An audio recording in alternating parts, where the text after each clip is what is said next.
Thank you for that. Does the gentleman yield back? Yep, yield back. Thank you. I thank the gentleman. With that, I recognize the ranking member, Smug Crockett.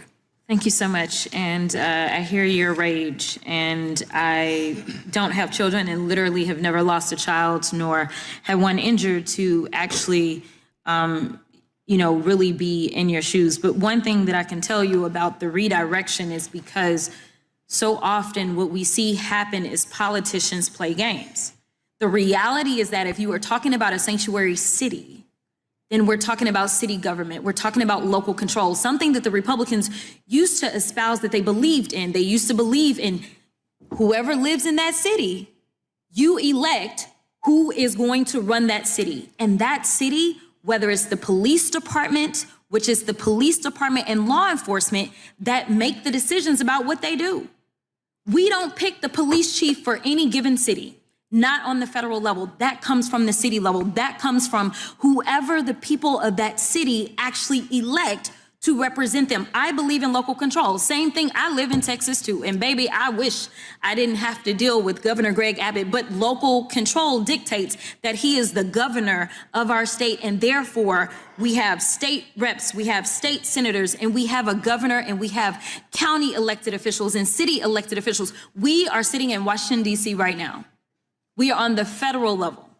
So what I believe in is something that the Republicans used to scream, which is local control.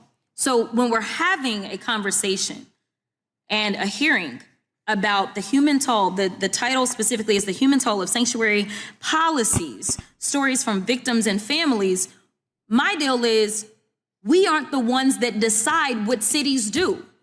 Well, this is the hypocrisy of the Democrat Party when the consequences of their insane policies come to light. They begin to play this shell game of, well, the cities and the states are the ones who are in charge. We over here in Congress aren't equipped or aren't supposed to interfere. But when these cities or states are defying federal law, that's what this conversation is all about. Okay? If the sanctuary city policy is in direct contradiction to federal law, then something should be done. And the only people who can do something about it is Congress. And so she's here playing this funny shell game, trying to convince all of us, trying to convince you and me that Congress doesn't have a part to play in this entire thing. Okay, now you're going to hear more stupidity coming out of her mouth. And you let me know in the chat or in the comment section whether you agree with my take or whether you think that that she's right in touting the separation of the federal Congress and the local states and cities. So what they've decided to do is they've decided to play on your pain. And that is why I am frustrated. Because hear me when I say this. I have seen people, whether it was an American citizen or not, that killed your child or harmed your child, I believe it's wrong. To me, it wouldn't have made it any less painful. And I could be wrong again because I don't have any kids. But if for some reason it had been a U.S. citizen that ended up harming or killing your child, the pain would still be there. It would still hurt. So the reality is that what we need to do is make sure we are protecting everybody in this country. Are you kidding me? So essentially, you know that what they're advocating for is that these illegal aliens who commit crimes should be summarily deported. Sanctuary cities should stop protecting them because protecting them allows these people to commit crimes and essentially affect families like the angel moms who are sitting in this hearing. But what she's trying to do now, she's flipped the conversation to say we need to protect everybody, including the illegal aliens. These people are just wicked, wicked people. I don't wake up and somehow people look and see that there's a D somewhere around my head or something. And so therefore I am going to somehow be precluded from harm becoming me. You have When you I have go out private to do security. policy work, and I've worked on the state level too, the policies that I was writing when I was on the state level are different from the federal level because we have different levels of control. The one thing that we do have control of, you may have recognized that the DHS secretary, as we're talking about immigration, she had to come before this committee. I want to say maybe a day or two after she came before our committee, because we have jurisdiction over her. We don't have jurisdiction over your mayors. We have jurisdiction over her. She lost her job. The DHS secretary is gone. Now, to be clear about this, the Republican president is the one that put her out of her job because she was failing. All right, so she was put out of her job primarily because of some of the things that centered around a certain advertisement spending that went sideways. I don't want to dive into that. But before that, the Democrats made it their job to make her job virtually impossible by encouraging these anti-ICE protests in every blue city and state. They're the ones who stood on the floor of Congress encouraging these essentially riots, which eventually ended in the deaths of several American citizens. And then they flipped it around to blame the Trump administration for the fire that they caused. So this is the insane hypocrisy that we keep seeing. And now she sits there smugly saying, well, you know, she failed at her job. You guys made it virtually impossible for anything to get done.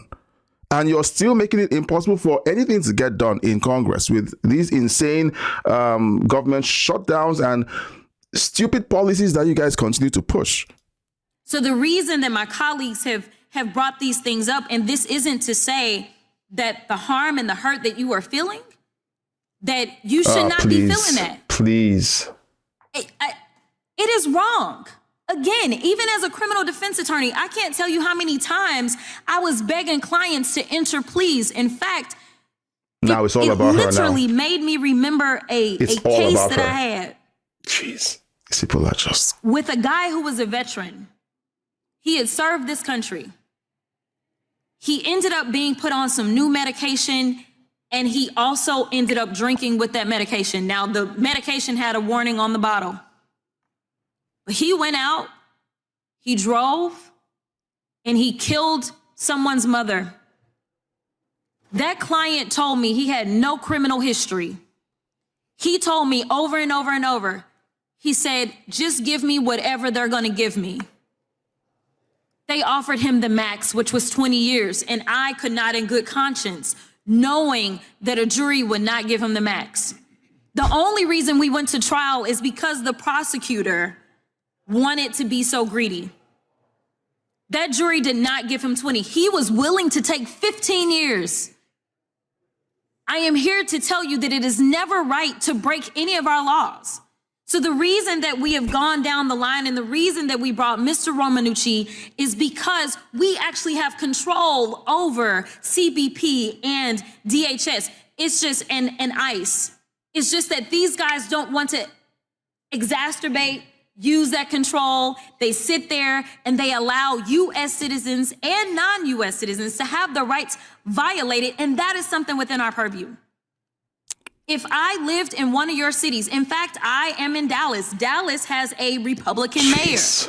To be a sanctuary city doesn't necessarily mean that you provide sanctuary. It means that you're not going to do the federal government's job. That's what it means.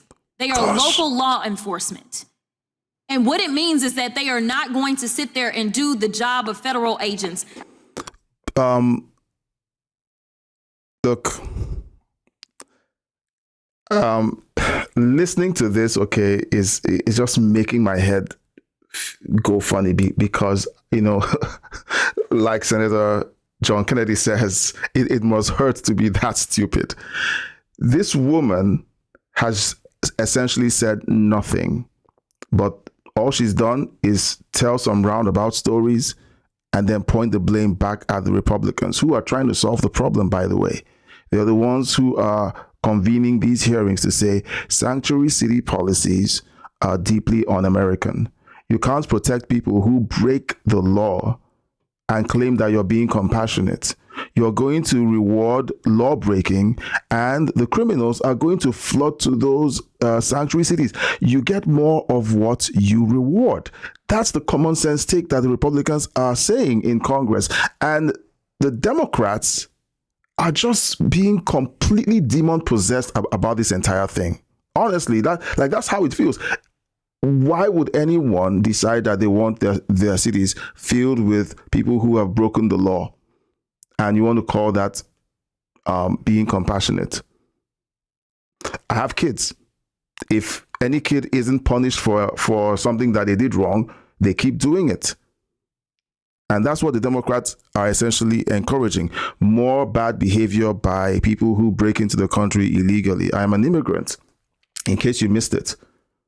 And I don't believe in sanctuary city policies. I don't, because it makes no sense to me that where there's a path to citizenship, people just sidestep that path to citizenship and then begin to essentially break the law. If one person breaks the law, it just keeps going. That is what a sanctuary city means. But to be clear, again, and I have more articles, the city of Houston was not, when you talk about someone being a sanctuary city, it is an official policy that they are following. It can't be that it's one person. It's the official policy of the city. Otherwise, it doesn't work if it's just one person. I will yield. Thank you, Mr. Chairman, for your indulgence. Sure. Yes, gentleman is recognized. Thank God she won't be back next Congress, but Just to answer Ms. I probably broke, by the way, they're not laws. He said, thank God she won't be back. I probably broke all kinds of rules today, just so you know, and I don't care, When Ms. Crockett. Let me know in the chat if you have any thoughts on what has been said so far. The angel mom is about to respond, and let's hear her out. It said she doesn't have children, so she doesn't know. I mean, we're not wired to process the type of tragedy that we're living. We're not. There are no words. I will tell you, it does feel different when an illegal immigrant kills your children than it does an American, because it was preventable. It feels different. Yeah. Not that I know that because I have had an American kill a child, but when something's preventable and your life is ruined from something that's preventable, it does hit a little different than what I would imagine it would feel like just a regular casualty. Loss in itself is so difficult. There's no words. Loss is loss. It is very tragic. What we're dealing with when it's preventable, when these people have done something and they weren't asked to leave. If I were to go to Honduras, where the woman who killed our children is from, and I would kill 2 teenagers there, I'm not getting any rights from the Hondurans. They're not giving me rights. It's different. This is preventable. So I think it does hit a little different when our tragedy is preventable. So again, very common sense response from someone who's actually living through the consequences of the insane sanctuary city policies of Democrats.